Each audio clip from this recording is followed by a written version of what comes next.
morning, boys and girls. How are we doing? Oh, it's afternoon now. Good afternoon, boys and girls. How are we doing? Thank you so much for joining me. You're back for another questions and answers video. I have had loads and loads of questions mounting up for ages and I've not got round to doing one of these videos, so I am doing one today because I'm off work. I got a phone call this morning. Do you fancy going working for a new client, a roofing company? You've got about 6 drops. I was like, yeah, of course I do, definitely. Of course, never turn work down. Right, give us 5 minutes and I'll get back to you. Right, okay then. 2 minutes later, ring ring. Hello? Yeah, sorry, it's a no-go. They said they can't take your IN10. Right, alright then. So I'll just sit on my ass and do nothing all day then, shall I? Yeah. The fridge is still burbling away. The brown wall is still here. I'm sat very uncomfortably at my kitchen table because I've not turned it round. It's lengthways and my legs don't fit under it lengthways. So, yeah. Loads of questions to go through. I'll see how long it takes. I'll probably do 10 or something like that. But they've been in this folder for ages. So I can't remember what they say. But I'll probably smile when I open some of them because I'll probably remember them when I do open them. If that makes sense. Anyway, let's crack into some questions, shall we? Question number 1. John Duffield. Could you please tell me where the erogenous zone is?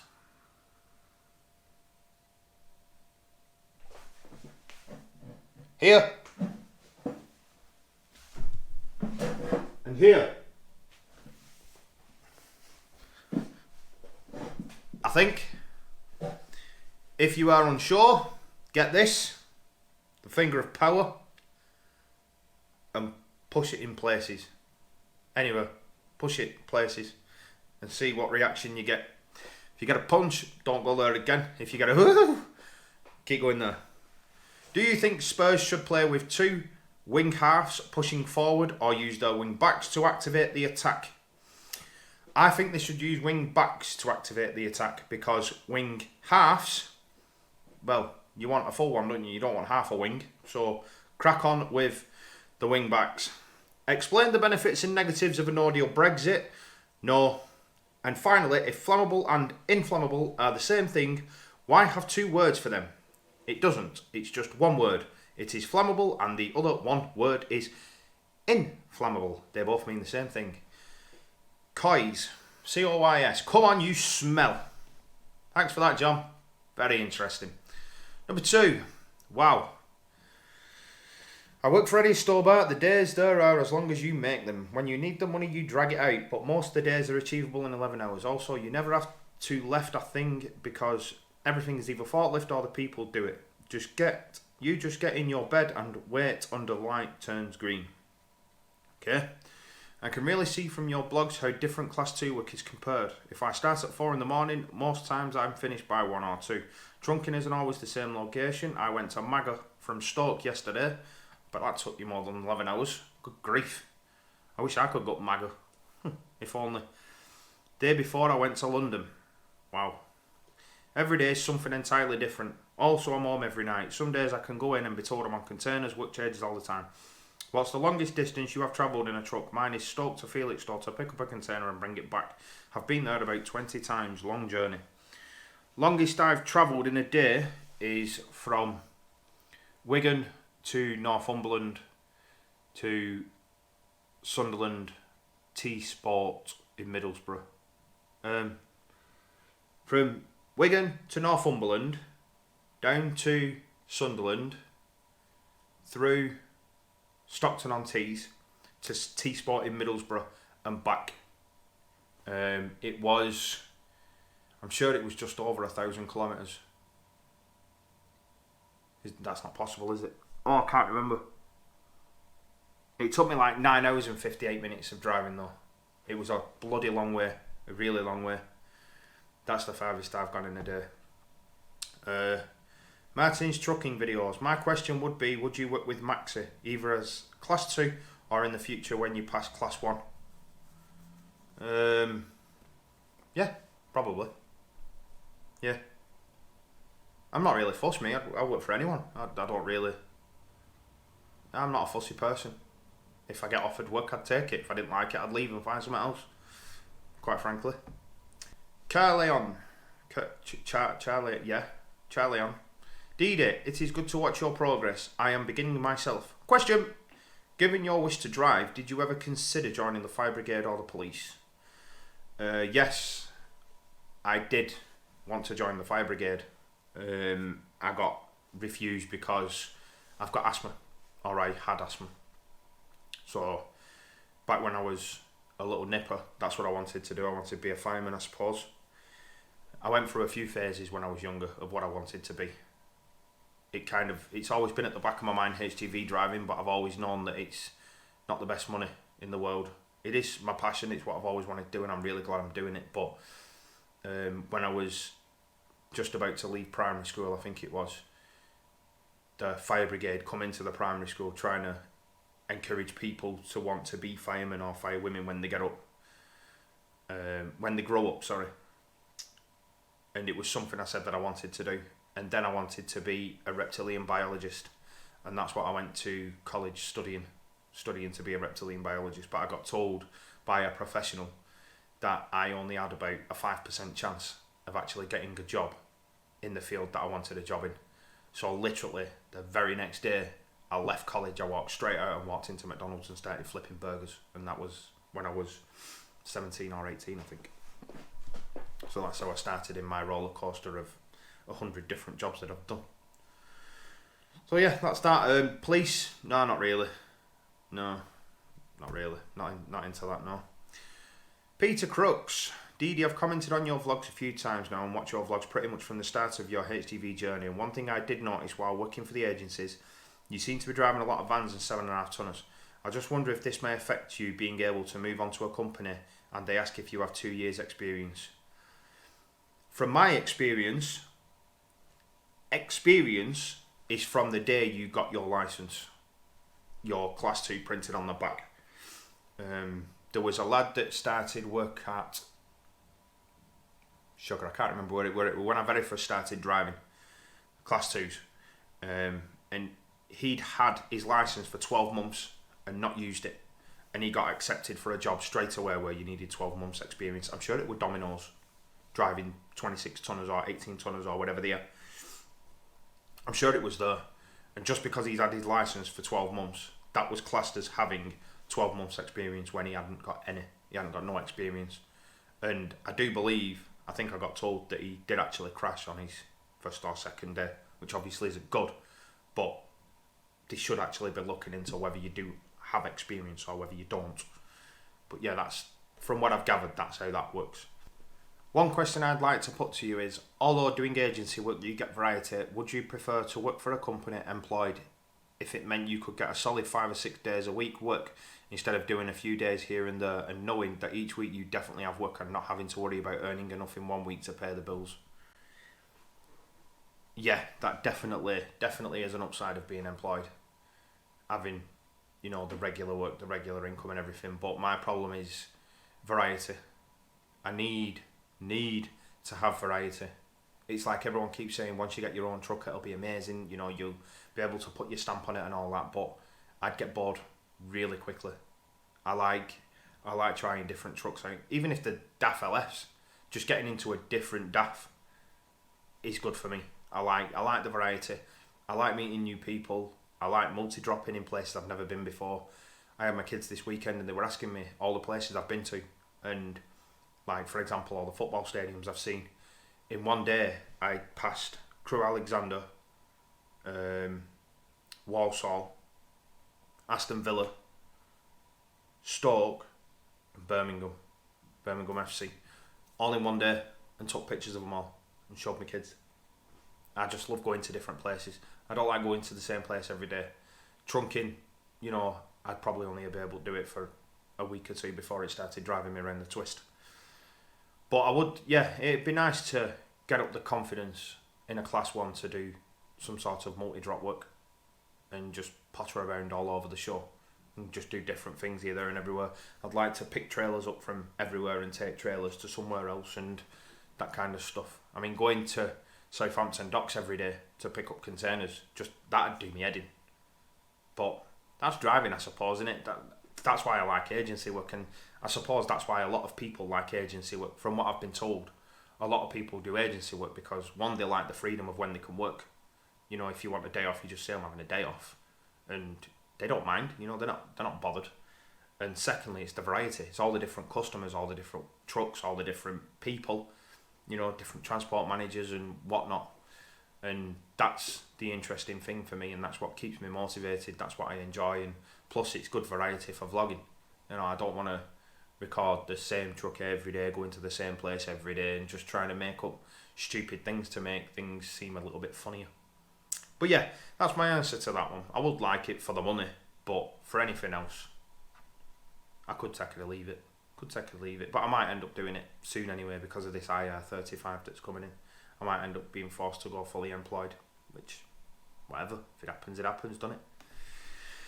Question number 6, Reese Thornhill. I'm 21 and looking into the wild world of HGV Class 2. I intend on doing my test next year. I have never done driving as a job in any capacity. Any advice? What are my options? Love the videos. Keep them up. Your options what? On driving Class 2? Is that what you mean? What are your options? Bloody hell. There's loads of options. Loads with Class 2 and Class 1. And driving in general, there's hundreds and hundreds of options. You can go down the ADR route where you're carrying, you know, dangerous chemicals, gases, petrol, tankers, stuff like that. You can go down HIAB routes where you're craning stuff off the back of your wagon and putting it on building sites, or you can crane lift containers, you know, with a HIAB, or you can do Moffat work where you're unloading your own truck, you know, loading it with a Moffat. There's long distance driving, tramping, trunking, going from depot to depot. One of my mates that only lives around the corner from me, he works for TDS, and he just multi-drops delivering pallets everywhere. All he does is pallets in a big 18-ton MEN. There's fresh fruit and veg multi-drop. There's, is it called Kuhn and Nagel or something, that do frozen stuff. There's loads, absolutely loads. Livestock, not something I'd ever do. Livestock, refrigeration work. Everything, anything. Your options are unlimited. You choose. You pick what you want to do and choose it. I mean, there's enough vloggers on YouTube now of this job to give you an idea or give you, an insight into what it's like day to day. I'm agency, full-time. Do I class myself as full-time agency? But I'm an agency driver and I enjoy it. I love it. I prefer being agency to anything else, and this is the best job I've ever done. I really do love it. I would like to work more consistently, but that's what happens when you get agency driving. If you want to work for a company, find a company that you like, find one that's near to you, and apply. Crack on. See where it takes. If you don't like it, leave and find something else. You know what I mean? Your options are unlimited. So I hope that answered your questions. Your question. Johnny Cash, big girl. Question number 7.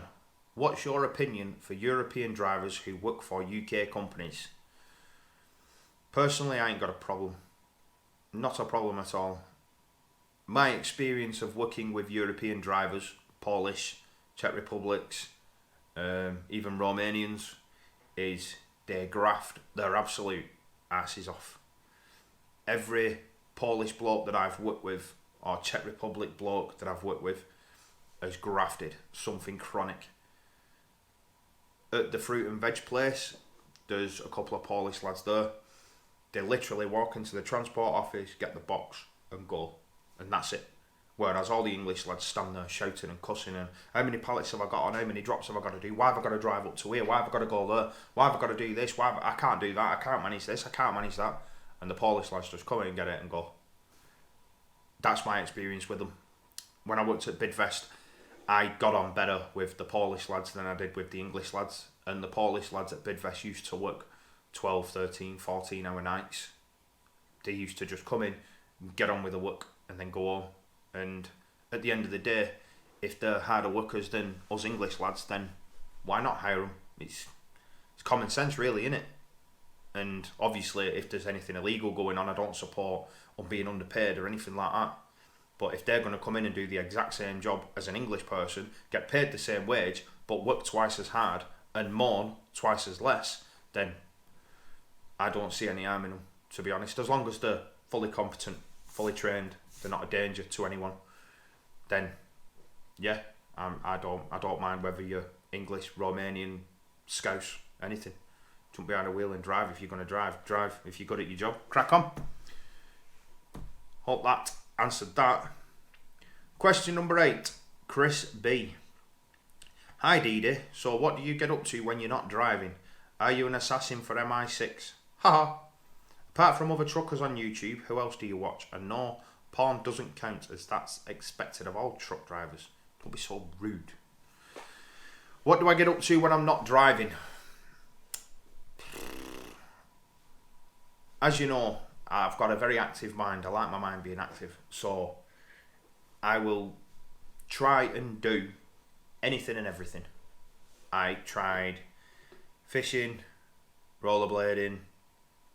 I used to play competitively on Xbox, on Call of Duty. I used to play Fortnite. I don't anymore. Don't play computers at all anymore, unless it's with my kids, like Rocket League or whatever they like, that kind of stuff. I love plane spotting. I love watching YouTube videos. I love learning. I love practicing editing. Oh, that's just reminded me. 22 minutes in, when everyone's already left the video because they're bored shitless. I've literally spent about 2 hours doing this because I couldn't get the masking right where it opens up.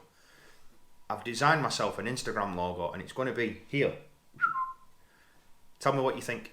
Or it's going to be here or here. I get lost in the mirror effect. But yeah, it's going to be down here somewhere. Let me know what you think, see if it's good or not. But it did take me ages to do. Absolutely ages. And it's so simple, but it took me forever to do. So yeah, let me know about what you think about that. I am on Instagram. Go and follow me. Apart from other truckers on YouTube, who else do you watch? I'm glad I've actually been asked this. I've wanted to be asked this for a long time because I want to give this guy's channel's well bigger than mine, but I just want to see if there's anyone else on here that watches him, or if I can push anyone to go and watch him. He's a guy called Daniel Madison, and he's a deceptive artist. He's a card magician, and he is absolutely unreal. His creative mind, his imagination, and just everything about him, you know, the way he acts and the way he talks, it just all comes together perfectly. And he's just an absolute legend. He's just a creative genius. Even if you're not into magic, just go and watch his videos because they will inspire you. You know, everything he does it from the heart. He's been into cards now for over 20 years and he's absolutely perfected it. And it's unbelievable some of the things he can do with cards. They will honestly just blow your mind. Go and check him out. I'll put a link to his channel in the description below. Go and check him out and let me know what you think, because I think he is absolutely unreal. And if you watch him as well, let me know. I also watch Jacksepticeye and Markiplier every so often. If they upload like a really good full-length game, like Outlast 2, Uncharted 4, that kind of thing. I haven't got the patience to sit and play computer games really anymore, but I do like watching other people play them because I get more into the story when I'm watching other people play them than I do with myself, because I'm concentrating more on the gameplay itself than what's actually going on. But Uncharted 4 was absolutely fantastic. What a game that was. Unbelievable. So yeah, question number 9, Ben Sewell. Hi, I passed my class 2 a few months ago. I've been finding it difficult to find work, as I prefer to be in full-time permanent employment as I am now. I know working for agencies I would be temporary, but can agencies offer long-time full-time employment? Yeah, they can. They can do that. It's called temp to perm. I got offered that a couple of weeks ago. I've been offered it quite a lot actually, but I have no interest in being permanent really, unless I have to. But if you go into agencies and say, I want a temp perm position, obviously you might get a couple of jobs where you're doing the odd day here, there and everywhere, but if anything comes up as a temp to perm, then, if anything comes up as a temp to perm, then they might put you for it. Basically, when it comes to looking for a job, HGV driving, just apply for as many as you can. Get onto every agency in your area. Just type in on your phone, HGV agencies near me and just drive around and sign on them at them all. Some will take the piss and never get in touch with you, and some will be on the phone all the time. If you're a good, honest, reliable lad and you're hard working and you like the job, it kind of shows. People can see it. So yeah, temp to perm work, agencies do offer that. Question number 10, I'll call this the last one. I've done 10 and I've been rambling for over 20 minutes. So question number 10,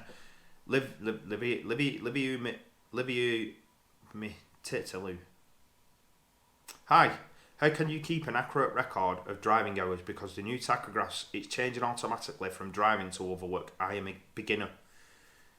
Get a book and write everything down in it. Let me see, give me a sec, I'll see if I can get an example. Right, this is a bit extreme, but I suppose this is what you can do.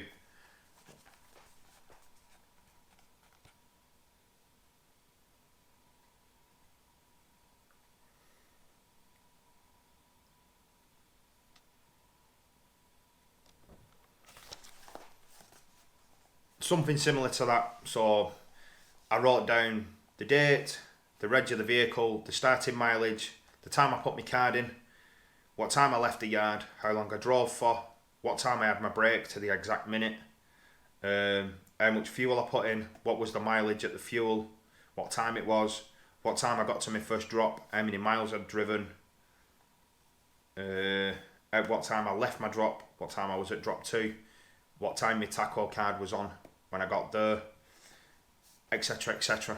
So you can do that. That's a bit extreme, but some people do it like that all the time. I mean, if you want to see it again, just pause it and go back. It is quite easy, to be fair, because when you get in your truck, this is why I always do it. I've been asked why do I always do manual entries, but I always do a manual entry and put myself to the closest time that's easy for me to remember. So 4 o'clock or quarter past or half past or 5 o'clock, just for example. And that way, if I start work at 4 o'clock and I set off at 20 past 4 and I drive 2.5 hours, I mean, I'm going to lose myself now because I'm thick, but it's obvious that take your driving time away from your working time, and that's what you're left with is how long you've been working. So if you started at 4 o'clock, it makes it easier to remember that before 10 o'clock, you need to have a 15-minute working time break anyway, because that's going to be your 6 hours. Unless you drive for more than 4.5 hours, and then you're going to have your full 45 minutes anyway. So you can write it down really in detail, what time you started, what time you stopped and all that, or just do your manual entries and put it back to an easy to remember time, and you can work your working time off that. Your tacho machine tells you how long you've been driving, so just take your driving time away from your working time and that's how you know. As for breaks, it tells you how long you've had on a break, so as soon as it gets to 46 minutes, that's when I set off driving again. If I'm having 45, I'll wait till the tacho says 46 and then I'll set off driving. If you write down how long you've been driving just before you put it on break, you can take that away from your 9 hours, or if you're going to be going into a 10, you can take that away from your 10 hours, and that'll tell you how long you've got left to drive. If that makes any sense at all. I'm not the best at explaining stuff like that. Plus, I didn't expect this question to come up because I forgot about it. Cut me in. But yeah, that's question number 10. I've got a few more, but I'm going to shut up now. I'm going to shut up. So, that's the end of my Q&A. Another one. Thank you very much for watching. I hope you enjoyed the video. If you did, please do leave me a comment and subscribe and give me a thumbs up or a thumbs down. I'll see you all in the next vlog, which will probably be out on Friday. Take care, look after yourself, bye.